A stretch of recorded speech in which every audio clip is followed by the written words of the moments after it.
Huh? Wait, you're that blonde traveler who's on a journey to all corners of Teyvat, right? Who's asking? Do you need something from us? You bet I do. I was worried I wouldn't be able to find you. I have a letter for you, you see. It's from another Outlander. He was a crafty fellow, let me tell you. Took advantage of a loophole in our mailing system by opting for guaranteed delivery, then filling in the most obscure mailing address I've ever seen. Well, we aren't always on the road, so yeah, it's pretty tough to get mail to us unless we happen to go to the post office on a whim. So, what address did that person give you anyway? He just wrote, next to a small, white-haired talking fairy. What? So the address is Paimon? Yeah, exactly, right? And if I failed to deliver the letter, I'd have been bound by regulation to compensate him. Really, he got me good. I count myself very lucky that I ran into you here. Of course, here it is. All yours. Come on! Paimon wants to have a look too!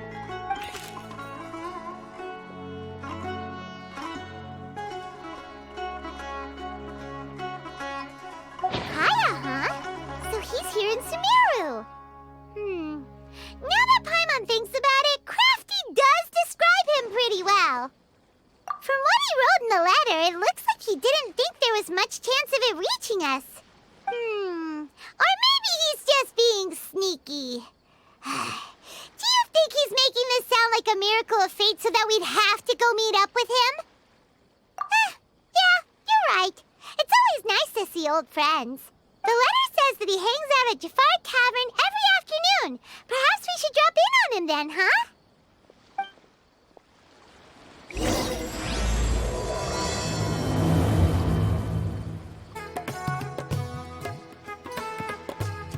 I'll have something I haven't tried yet, boss. Sorry, sir. I'm afraid you've already tried every type of liquor we serve. Oh? Well then, just the bill, please. It's just as well, I suppose. I do have other matters to attend to. Kaeya, you're really here!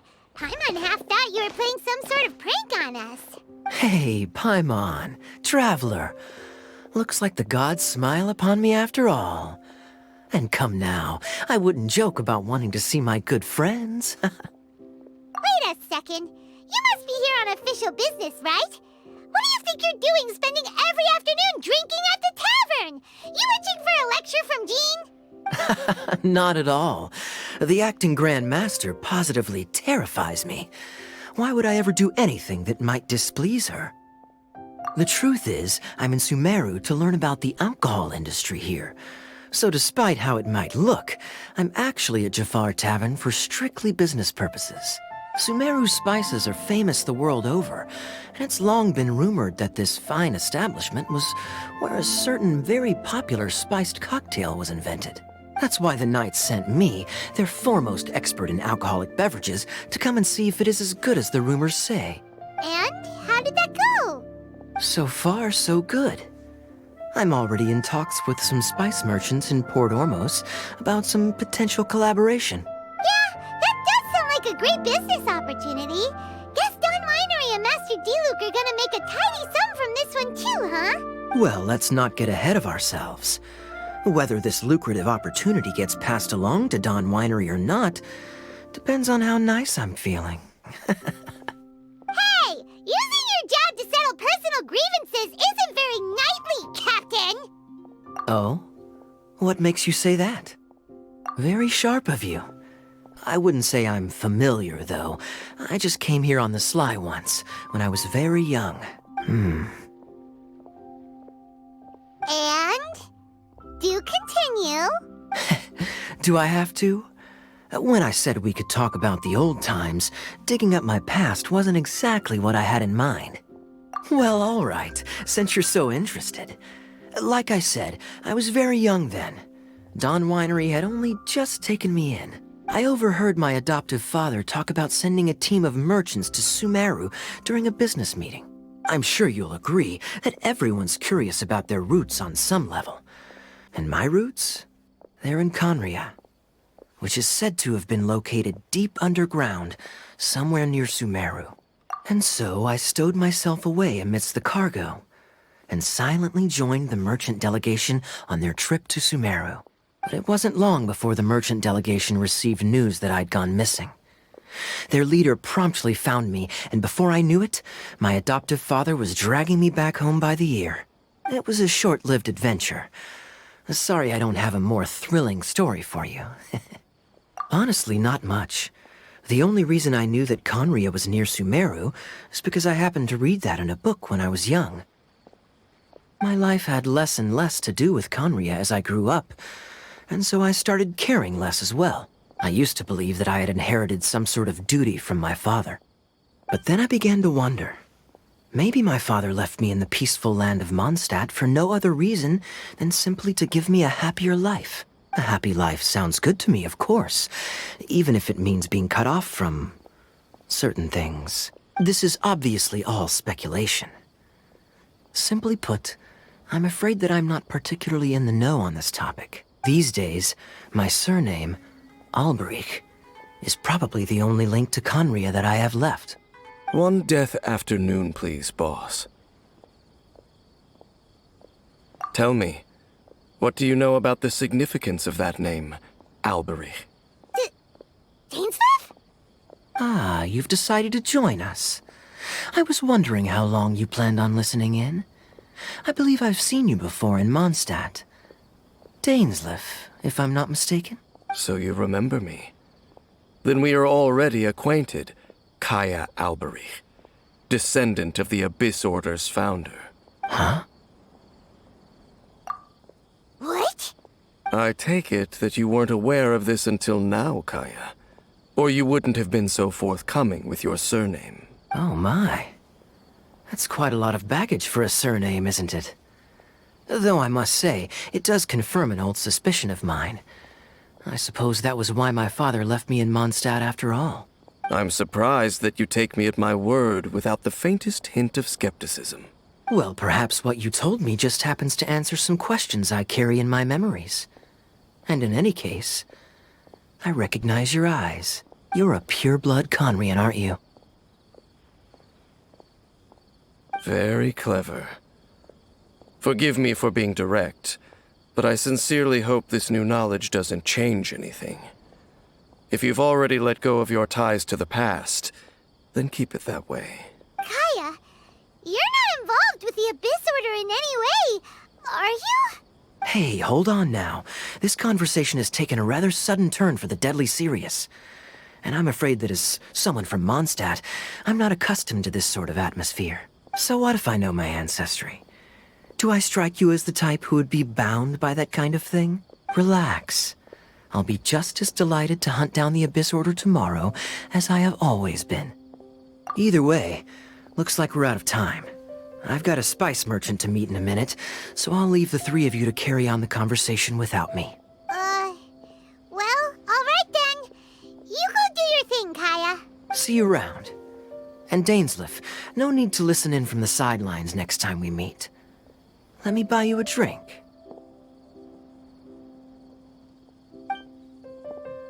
You don't really trust him, do you, Dane? You're both from Conria, but you get on like oil and water. The fact is, I still do not know him well. It would be meaningless for me to jump to conclusions. But can a person truly be unaffected by their ancestry? This remains to be seen. Well, I suspect that they call your brother their prince, precisely because there is a succession of sorts. Oh, so if he was the founder, he'd be the king, right? I mean to investigate the Loom of Fate. Do you remember that name? Yeah, the Abyss Order's evil plan! We learned about that back in Mondstadt. Not new. Not exactly. My memories suffer from erosion. But while I was recovering my health recently, I suddenly remembered something. Your brother. He mentioned the Loom of Fate back when we traveled together. Apparently so.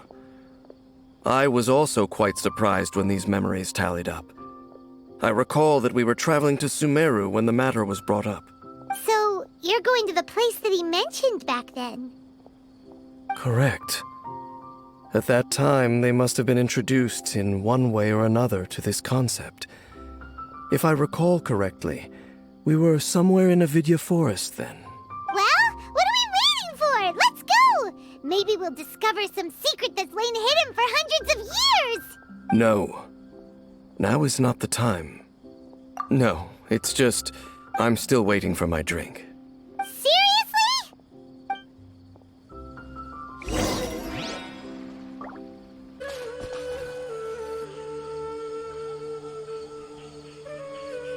Wait. This place, it's familiar. What about it? It looks pretty normal to Paimon. Was it like this hundreds of years ago too? Yes. The forest has barely changed from how I remember it. There is very little human activity here after all. Let's search the area and see what we can find. Is this a field? It must belong to whoever owns that house over there. But it looks like it's been abandoned for a long time. You could be forgiven for thinking nothing was ever grown here. Or, wait, maybe nothing ever was grown here. It's an extinguished bonfire. Forest rangers, perhaps? Looks like it's been ages since it was last lit. And clearly they put it out carefully to prevent a forest fire, too. That's responsible. Nothing else stands out in this area. All that's left is that building. Come on. Wait, we're just gonna go barging in? What if someone's home? Unlikely. There are no signs of life in this area. We should be able to enter without incident. If you say so. Well, you lead the way then, Dane.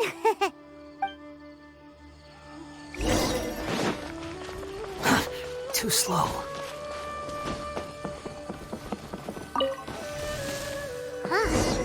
So there really isn't anyone home. Ugh, this place is so dusty. Paimon bets no one's lived here in years. Investigate carefully. We mustn't miss a single detail. This bed looks pretty ordinary. Huh. There's nothing underneath it either. What sort of person would want to live here? It's so dark and damp. Can't be all that comfortable. There's a box over here. Why don't we open it? And by we, Paimon means you. Paimon's just scared that whatever's inside might bite her fingertips off. Huh? This is a mirror. It's broken, too. Was this a makeup box? That's kinda disappointing. Paimon was hoping we'd uncover some super big secret, especially after Dane talked this place up.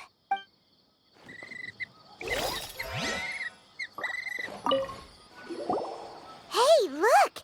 It's a bowl! Guess whoever used to live here liked to cook, huh? Can't you smell it? There's a heavy scent of medicinal herbs in here. Oh, so it's a medicine bowl? Seems you're right. You've got a good nose on you, Dane. Doesn't look like there's anything else worth our attention here. You sure we're in the right place, Dane? My memories are quite foggy, but my subconscious and instincts both assert that something once happened here. But we'll exhaust ourselves if we search aimlessly. I hear noises outside. Let's go and check. Noises? Is it? It's not much. Just some minor adversaries.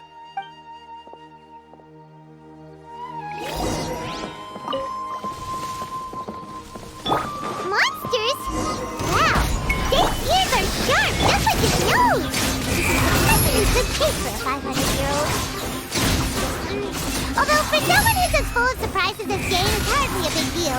Anyway, let's beat up these monsters!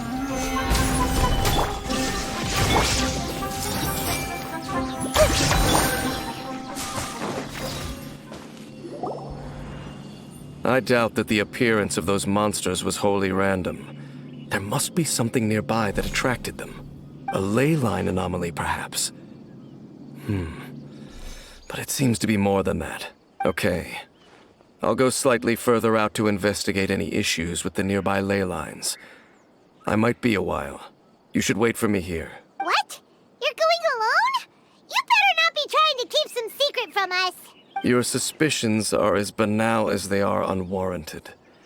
I merely think that this house should remain the focus of our investigation, and as such, someone ought to stay here and keep an eye on it. Not to mention that if even forest rangers are capable of investigating ley lines, I will be more than able to handle it alone. Fair enough. Guess we'll just camp out here then. Good thing there's a fireplace over there. Let's make ourselves something to eat. All this running around has made Paimon real hungry.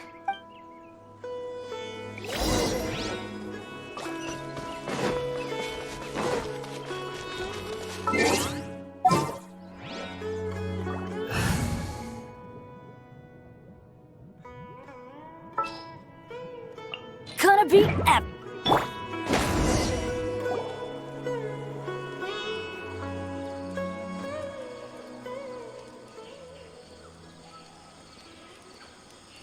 Your cooking is as good as ever. Even if there was no other reason, the food alone would be enough for Paimon to stick with you.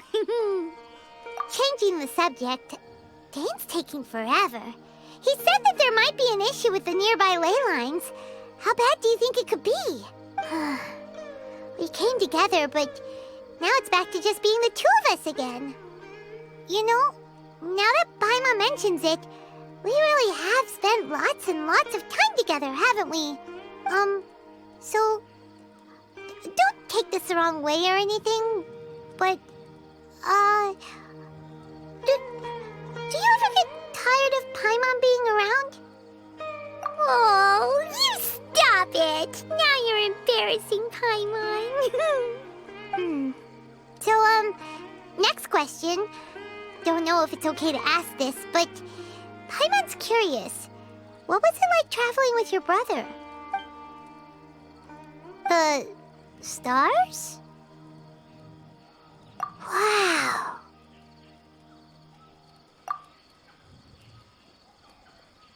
Yeah, Paimon understands. Being separated without even knowing the reason why, it's just terrible. But we'll find the truth together. Sure as Paimon's your guide. Just you wait, Heavenly Principles, and you too, Teyvat. You know what? We've talked too long about this sad stuff. Let's talk about something happy instead, 'cause if you're sad, Paimon will be too. All right.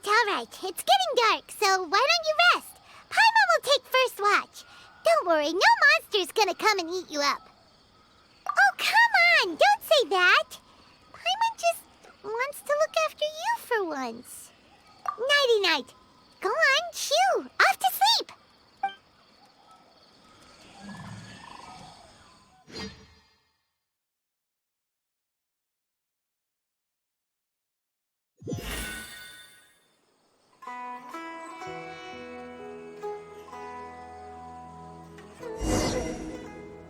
Hey, time to wake up. The sun has risen.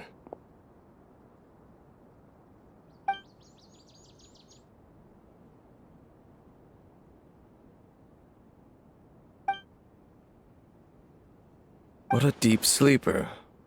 You do know that we need to... Tear stains. You dreamed of your sibling last night, didn't you? All right. Rest here a bit longer then.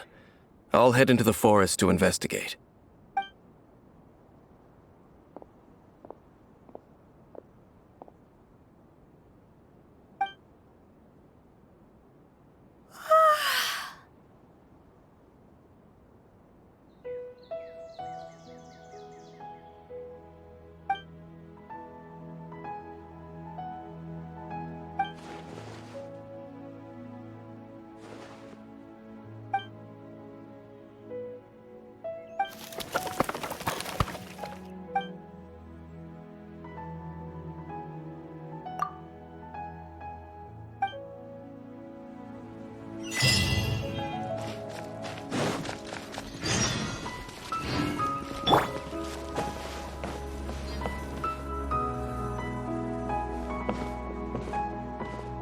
Halt!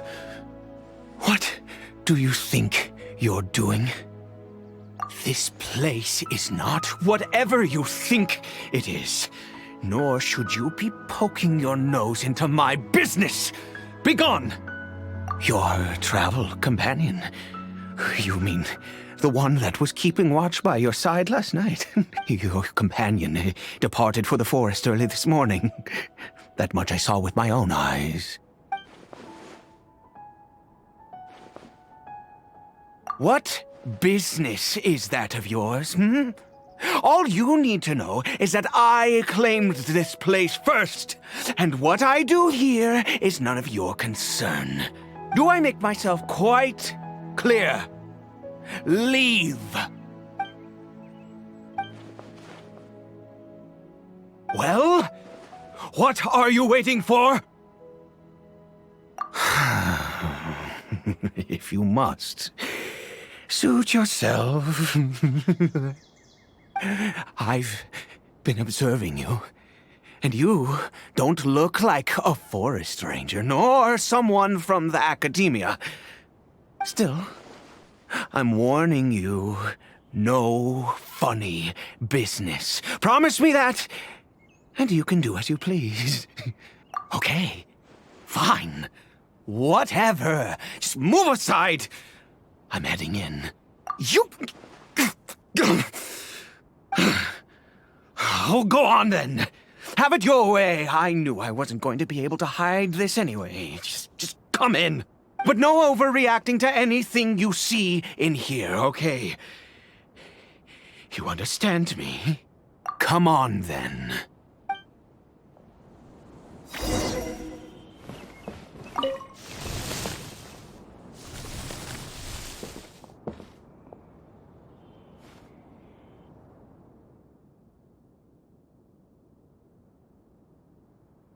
Mind your own business. And don't worry, he isn't aggressive. How could he be? He was too young for anything like that. So don't you lay a finger on him. Just find yourself a corner to rest if you're tired or cold. Huh? You know Conria? Who are you, exactly? And how do you know I'm from Conria?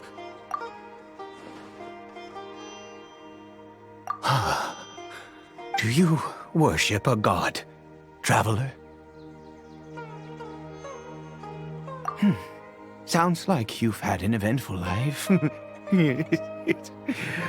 All right, well, my name is Ida, and you are correct. I was once Conrian. I apologize for my earlier hostility, but you must understand, as far as I'm concerned, humans who do not worship the Seven are nigh extinct. And all who place faith in the gods are my enemies. That may be. But the fact is that chances to talk to people like yourself have been few and far between since the cataclysm. This wretched curse of immortality. Who knows how long I must continue to suffer like this? The curse. It was a little gift given to the people of Conria by those vile gods. We lost our home, our loved ones, everything.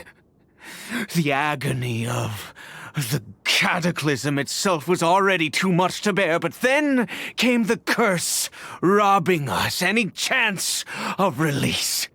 All we can do is watch helplessly as our souls erode and our bodies decay.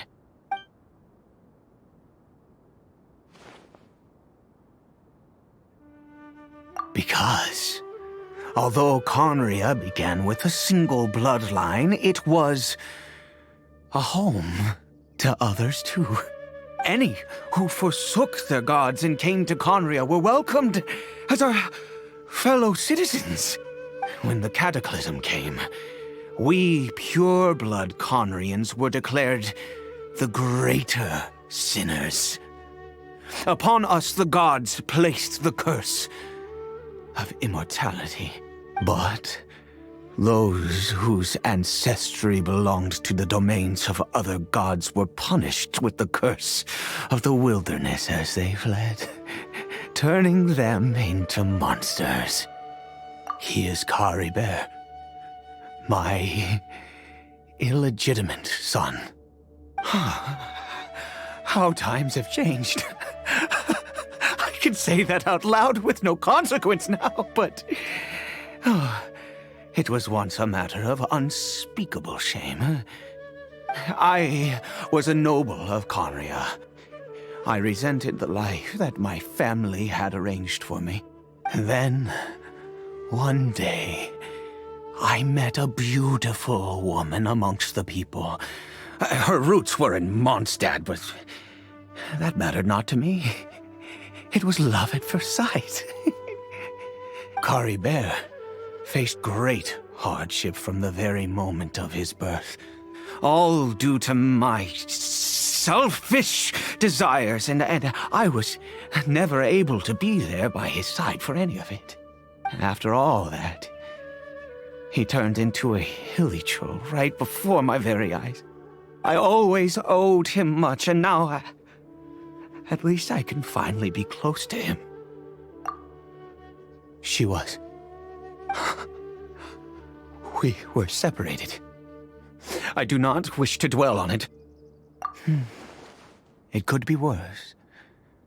I suffer the pain of loss because I once had everything I could wish for.